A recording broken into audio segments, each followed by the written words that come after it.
Hello friends, this is Cara-Renee with B.Reborn Art and Healing, coming to you with my Sunday's Art of Truth for October the 23rd, I believe. Yes, the 23rd. I don't have a calendar right here, but I'm working on starting a project for the second prize for the 2,000 subscriber giveaway. It's going to be a 2-signature journal made with Amazon packaging. I watched Gez over, I can never say her channel name right, so I'm going to go ahead and just link it. I think I've slaughtered it in the past and I don't want to do that. So, but I will link her. But I watched her do this process with a paper bag. I decided to go ahead and use some Amazon packaging. So we're going to be doing some work on a jelly plate. We're going to be using some fluid acrylics, raw umber, transparent red iron oxide, and yellow ochre. Those are our colors that we're going to be using on the jelly plate, and then some titanium, unbleached titanium. And I'm just pulling this out so I can show you the colors that I'll be using. So these are the same colors we're going to be using on our jelly plate as I used in this project. So the first thing though that we need to do is we're going to go ahead and gesso this bag. We're going to glue it together and in all the places it needs to be glued, and then we're going to get it gessoed, and then we're going to set it aside because it's going to need to dry before we go on to anything else. So that's what we're going to do first, and then we're going to move over to the jelly plate and do some jelly plate work. So I'm super excited because I haven't done jelly printing in a while, and it is the first time I'm doing it in my studio where I don't have carpet on the floor. Like, can you imagine what a mess that was? Before I would just like toss a print on the floor because I would run out of desk room, and now I have this floor in here. I don't have to worry about it. So it's going to be we're going to be hopping around. So I'm hoping to go ahead and gesso this first, set it aside to dry, work on the jelly printing, probably pause after that, and then come back and do some jelly printing on this bag as well, or this packaging. Goodness, I keep saying bag. So let's get going. I'm going to set the jelly printing stuff aside for a moment, and we've got our gesso, and then I'm going to take out the signatures. As I mentioned in a previous video, this is the second prize for the 2,000 subscriber giveaway. I'll be doing the drawing when the projects are all done, both the grand prize and the second prize. I'm going to be using this beautiful kit from My White Cat Journal. A gorgeous kit, same kit that I used on that other topper that I just showed you. And so I've already got my signatures made up just to save time. We're not doing much with it today, so in fact we're not touching that today. But we're going to go ahead and start by getting this bag put together. I keep calling it a bag. Well, it was a bag at one time. It was one of those really big Amazon bags, and I cut it all down to size. So I do need to transfer some notes. I just realized if I gesso this, I'm not going to see my notes that I've penciled on here. So let me just do that really quick. And then while I'm doing that, let's talk about the giveaway. So the requirements for being eligible for either the second prize or the grand prize is that you need to leave a comment in every video that is in the playlist for each of these projects. So the playlist for this one will be called Autumn Diary Giveaway Playlist. The grand prize will be Autumn Garden Giveaway Playlist. And you need to leave a comment in each video, like the video, leave a comment in each video for both of these projects in order to be eligible for any of them. So let me just transfer this. So we've got a 7/8 inch spine. Our cover is 5 3/4 by 7 3/4. Just want to make sure I don't cover that. I will cover it up, and then I won't know what to do. I'm going to use my Fabri-Tac. I do need to reach over and grab my cart because every single time I forget to roll it over here by me.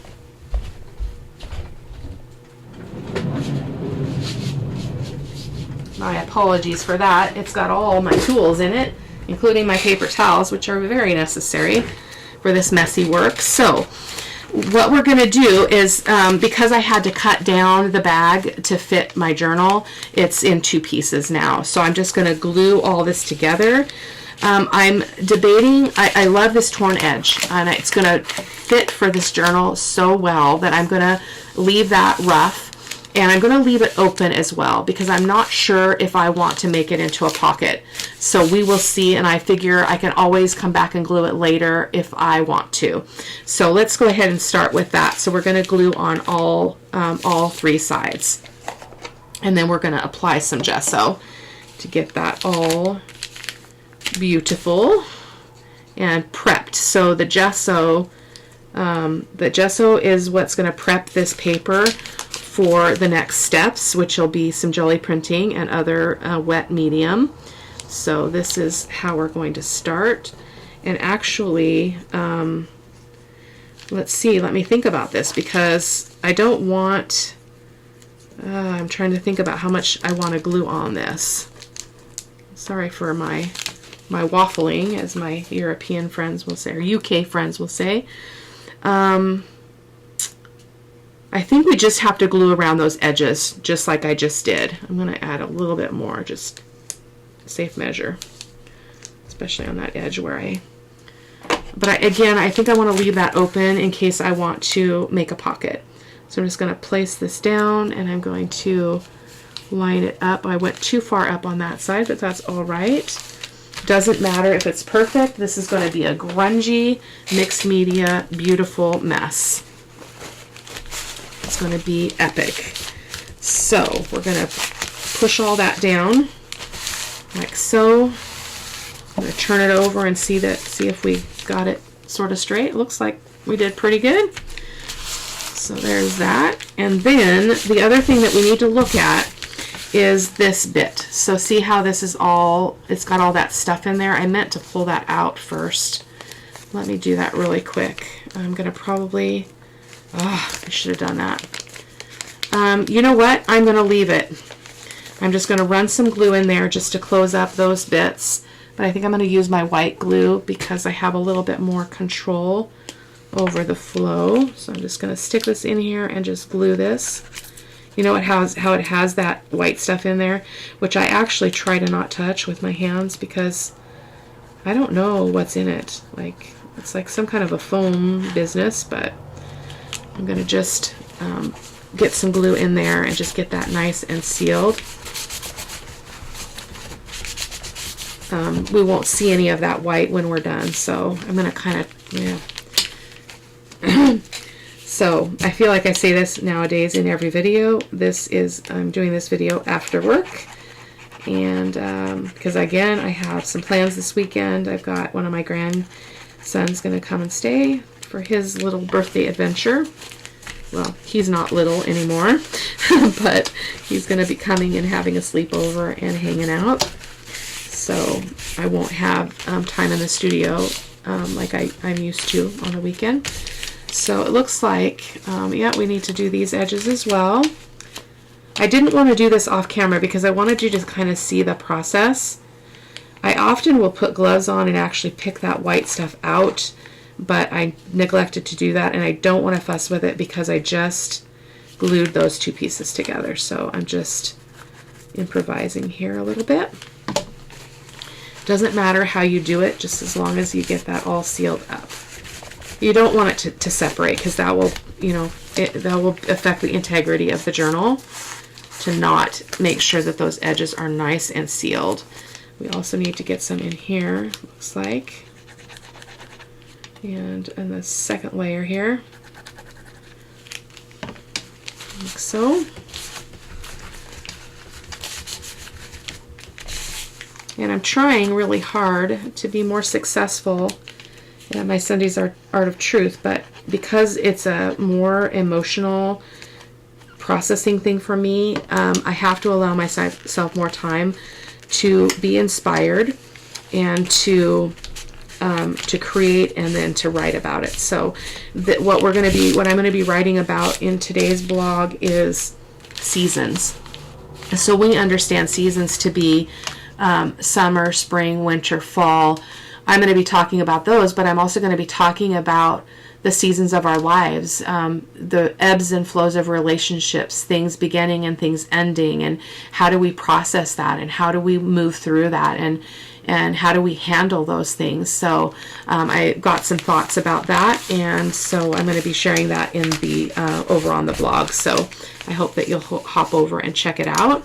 So I think that we're good there. I feel okay about that. So we're going to go ahead and do some gessoing. I'm going to grab another mat so I can set it over on this other side of me so that I can lay this down when I'm done. So actually, let me just put this down here, and then I just have to move it. That would be brilliant. Epic moment of inspiration. There we go. There we go. Okay, so I'm going to go ahead and speed through this because you guys don't need to see me gessoing. I'm going to leave it in, but I'm going to go ahead and speed it up because it's not really that complicated. I need to get more gesso. Running low. So I'm going to start by gessoing one side, and then I will be flipping it over and gessoing the other side. I obviously will be drying in between. This had a very unexpected result that I wasn't expecting. When Gez did it over on her channel, she was actually using a paper bag. So her paper bag didn't have any physical texture in its base. So this Amazon packaging is that kind that is cushioned and has those white dots on the inside that are kind of puffed up, that whatever that foam is. And so it ended up really, really affecting the results that I was going for here. So you're going to see that as it plays out. It wasn't a bad thing. It just was not at all what I expected. So on the bottom of this page, in the bottom right hand corner, that's where that that backing was open. I did end up gluing that shut because I realized that as I put multiple layers of mediums on here, I was not going to be able to protect that opening. So I went ahead and just closed it up there. And just let that go. So in a future project, if I was just covering this with paper, I may do that on purpose next time because I think it would have had a great effect on the inside, front, and back cover. So yeah, so we're just going to make sure that this is nice and dry as well before we move on to the next step. I'm going to set that aside. I'm going to pull over all the jelly printing supplies here. So this is my 8x10 jelly plate. Very, very loved and well used, as you can see. I don't know what color I was using here that left it all yellow, but it is okay. It does not affect the working properties of the jelly plate. So, and again, this did not have the desired results as either because my well, the jelly printing did, but my idea was to actually be able to place the cover on top of the jelly plate and get some really great textures and colors. But because the substrate, the packaging was textured, it didn't really work that well. So I think there, I apologize you guys, that transition was, I needed to make sure that my cover was completely dry, as I did want to go ahead and apply or put that cover right on the jelly plate. I'm not doing that quite yet. I'm kind of testing out my colors and such. So I believe here I was just grabbing some stencils because I neglected to do that before I sat down. So these are the stencils I used in my mixed media paper recently in my coffee dyeing, and I had not filed them back away, so I just grabbed the whole folder. So these jelly prints turned out amazing. But back to the desire to have been able to put the cover directly on the jelly plate, I think my issue was that, number one, the substrate, the paper was very porous, or very bumpy rather, and my jelly plate was not juicy enough, so I didn't have enough wet paint. I would encourage you to go over and watch Jess over on her channel. Again, I will link that. Hers was amazing, absolutely incredible. And I'm definitely going to try that again because I love the effect that she got. I just didn't get the same result here. So I do also just want to remind you that this is my Sunday's Art of Truth for October the 23rd. In this blog, I will be talking about seasons. So as I mentioned in the intro, I will be talking about not only the seasons, our actual seasons of spring, summer, winter, fall, winter, fall, but I will also be talking about the seasons of our lives, similar to the concepts I've written about before around our chapters and how we transition and move through those, hopefully with grace and growth and a desire to heal and learn and just do all that beautiful growing stuff that I think we were made to do. So I will be writing about that over on the blog, so I hope that you'll hop over and check it out. The link to the blog will be linked in the video description below. So I was really loving a lot of my results. I didn't care for this one. I love the background. Those colors were amazing. But that stencil, it left me with white, and I did not like that. I am not an expert jelly printer at all. I think I don't know how to do it properly. I mean, the play is fun, but I know enough to know that the top layer of your jelly printing is what's going to be on the bottom of your jelly printing design. But my brain has a hard time figuring that out as I'm going along. So I'm just going to go ahead and just turn the music on and let you watch a little bit of this jelly printing. I am using the same colors that I used in the previous project. They are some golden fluid acrylics in, I believe, yellow ochre and transparent red iron oxide. And I also pulled in my raw umber, which is also a golden fluid acrylic. And so you can see here, I apologize, I am going to talk through this in case you're not following me all that great, because I'm not explaining it very well. I am putting paint down, and then I'm laying a stencil down, and then I'm brayering over the stencil just to get that really pressed into the plate, and then coming back in with my paper, or in this case, the cover itself. And you're going to see we did get color on the cover, but I think my jelly plate was just too dry. And so it was only picking up the color on the high points of the texture of this, this packaging. So now I'm going to go ahead and let you watch.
This print was absolutely gorgeous. The only thing I didn't like about that one is I did have the spots of gesso that were wet on the cover, and so I'm just taking a moment to get that off the plate. I did not care for that.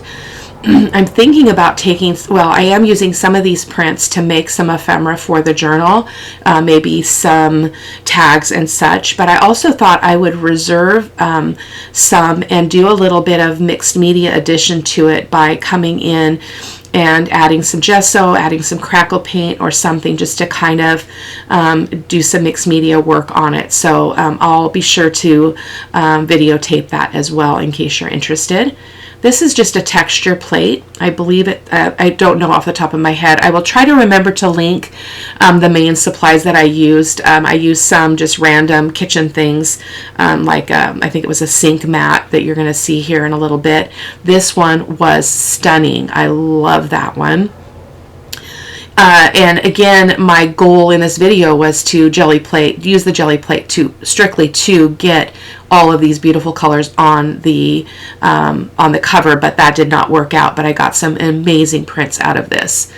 And I'm a firm believer that we just try again until we get it. And as I mention often in my videos, the goal of this kind of creative play is play. It's to have a good time, enjoy the process, enjoy the learning, Here I was getting out my Liquitex. This is a heavy body, which is probably one of the reasons why it wasn't working well. I think it all is also a little bit gummed up in there. It was the titanium or the beige titanium something, bleached titanium.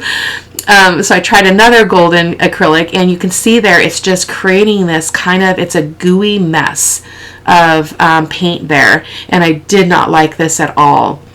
But I'm going to let you go ahead and just watch what happens here, pulling out another stencil.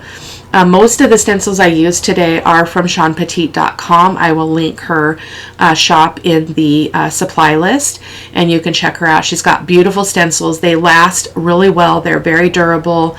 As you can see, mine are very well loved, and they really suit me well. Amazing designs that she's created herself. So coming in with the cover again, trying to get more of that. Maybe I wasn't pressing hard enough, but I think that I just had too much texture on the base, and I didn't have enough paint on my jelly plate.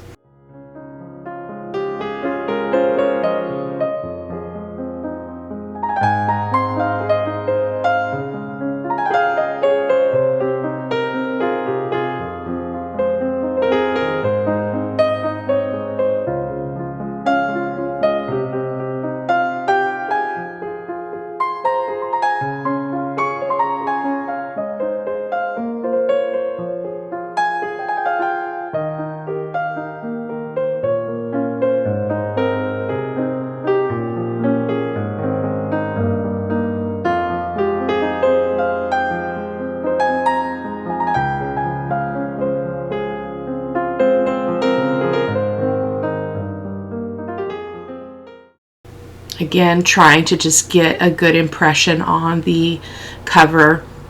I can't remember if this was better or not. A little bit better. I think that part of it too is that I have all that gesso. So we've got so much white that is kind of competing with the color that I'm trying to get down on the base, and that was again part of the problem. But I wanted to gesso it to make sure that the paint wasn't just going to absorb into that paper. So that is kind of the purpose. It is the purpose of gesso, or one of the uses. So that was a really beautiful print as well.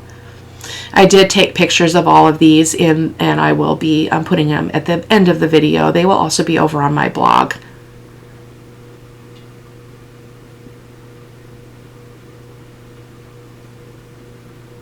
Again, just recycling those same colors because those were the tones that I was going for. A little bit later on, I will be grabbing some craft acrylics in some different colors, and they turned out really, really beautiful as well. But I will let you catch up with that here in a little bit.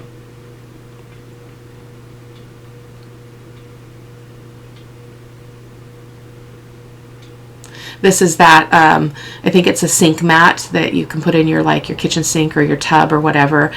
Just create some little bit of additional texture, visual texture there.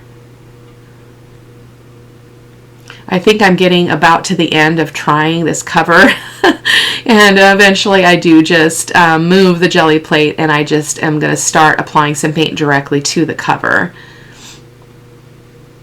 But I just love that we can, and see now that is okay, but I think the white again is just detracting from the color, and because the paint can't get down into those crevices that are part of the texture, and again that's those foam circles that are within the 2 layers of the bag here.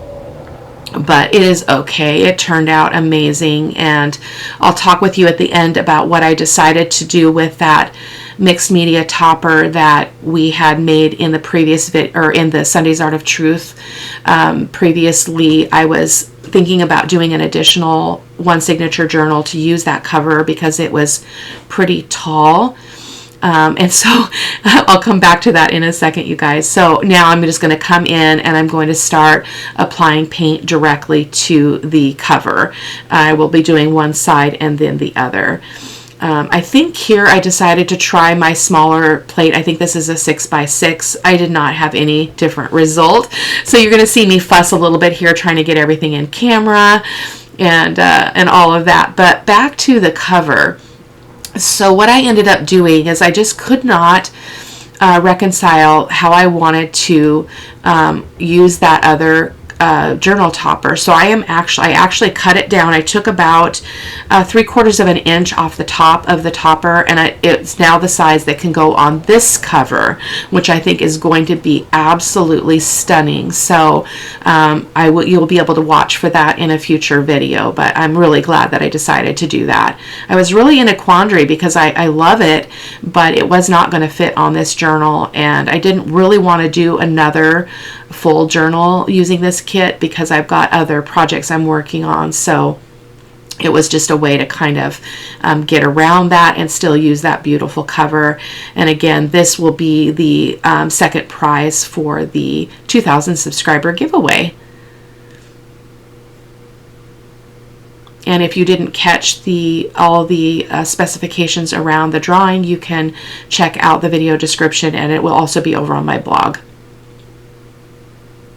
Just coming in straight up with some of the red iron oxide and the yellow ochre, excuse me. So I'm loving this a lot more, even though we still see a lot of white, but you're going to see me resolve that here shortly by doing a raw umber glaze. The glaze allows you, in case you have not heard my spiel about this before, the glaze allows you to apply that paint mixture, the glazing medium and the raw umber paint, onto your project. It will go down into all of those crevices where we're seeing white, and then you can use a baby wipe or wet paper towel, whatever you have, and wipe up the paint that you don't want to stay, and it will bring back all those beautiful oranges and yellows that we put down, and the reds. So I'm just drying that really quick, and then there's just a close-up of it in its current form. And now I'm going to do the other side in similar fashion.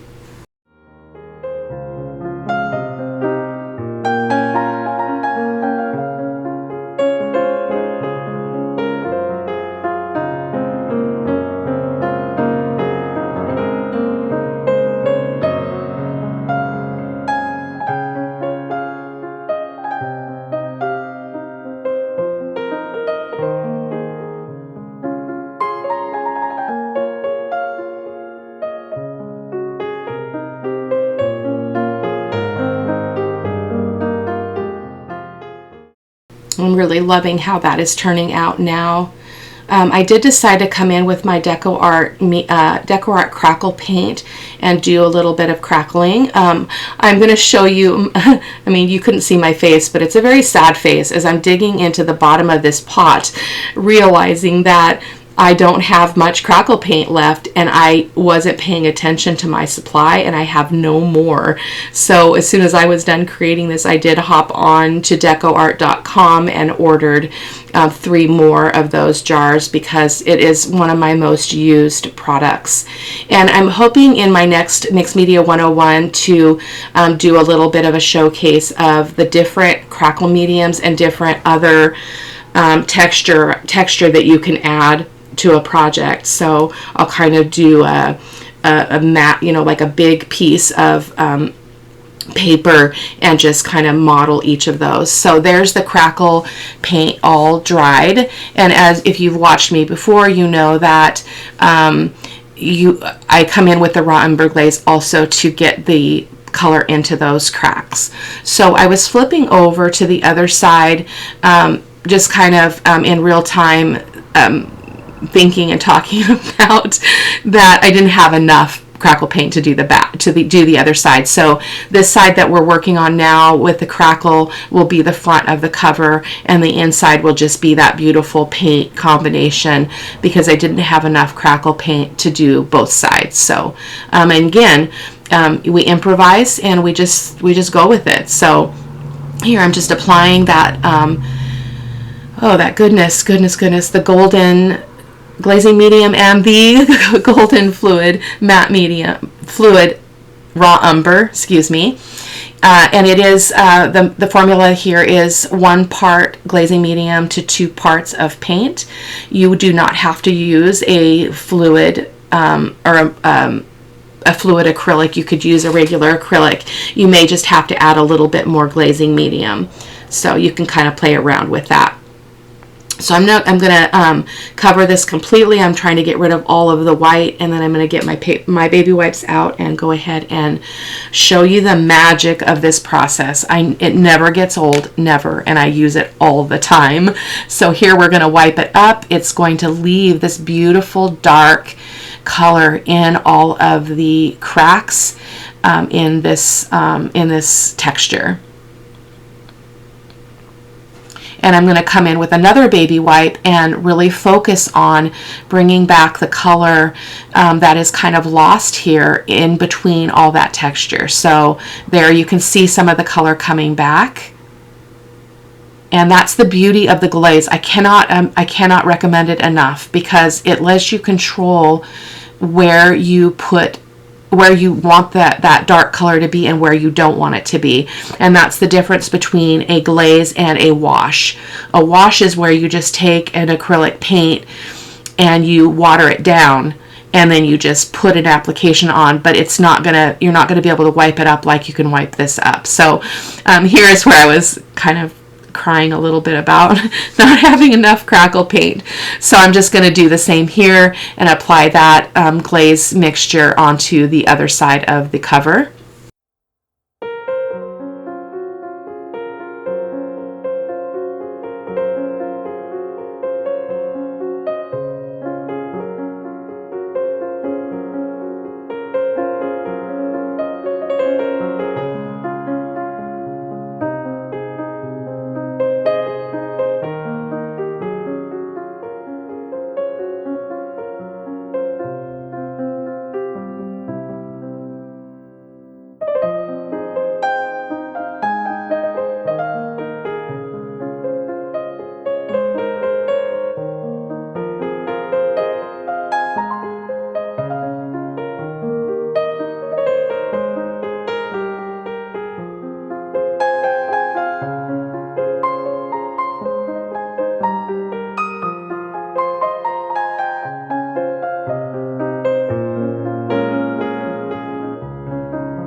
I love how both sides turned out, even though they are quite different. They just have their own unique parts of the journal cover. So I'm super happy with that.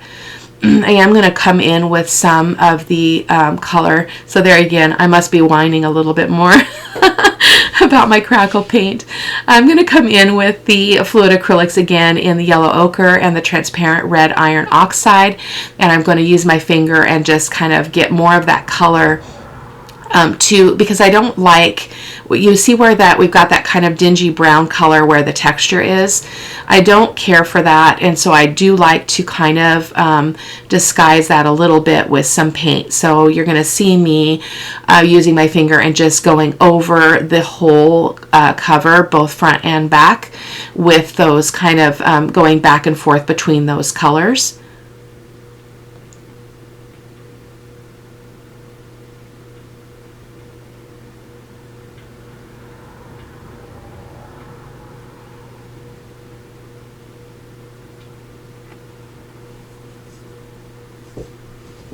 Fluid acrylics are one of my favorite mediums as well, because you don't have to fight with the thickness of an acrylic paint. It is very liquidy. I don't know, it's kind of hard to describe the consistency. I don't know if you can see it when I kind of pour it out of the bottle, but it's not thick. And it's a lot of them, because it's artist grade acrylic, a lot of them are very transparent, which is just makes layering them up really, really satisfying. So just using my brayer here just to kind of smooth that out a little bit and spread it out. So that is the front of the journal. I love the texture that we got. It's absolutely scrumptious, delicious, so satisfying. I don't know if you guys feel that way about texture, but I sure do. I learned it from an expert though. So I was on SeanPetite.com's design team a couple of years ago, and she is the master of texture, and it's so amazing. So I'm just showing you here really quickly the prints that we made, and I think I was going to show you. So yeah, there we go. So these are some of the prints. I do some more off camera. So I hope that you enjoyed the video. I hope that you'll hop on over to the blog and read the Sunday's Art of Truth, and I will see you next time. Bye-bye.